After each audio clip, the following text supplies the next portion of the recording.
Well, Rolf did great, and I can say with full confidence that this scooter is ready for Cannonball.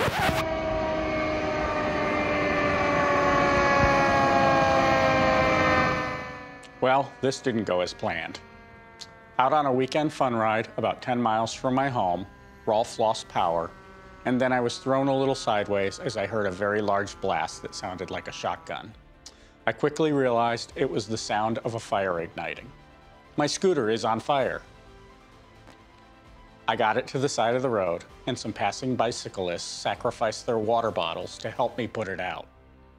But not before the wiring harness and most of the hoses and the floor were ruined. Well, this is depressing. I'm standing on the side of the road waiting for a tow.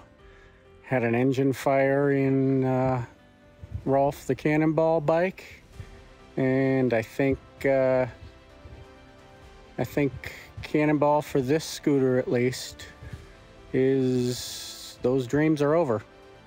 I rebuilt this scooter once. I guess I can do it again, but not in the next 2 weeks before it has to go on a motor shipper's truck to be sent to the East Coast for the start of the Cannonball. Damn. Stay tuned for the next episode of The Road to Cannonball and find out about Plan B. Oh, the drama.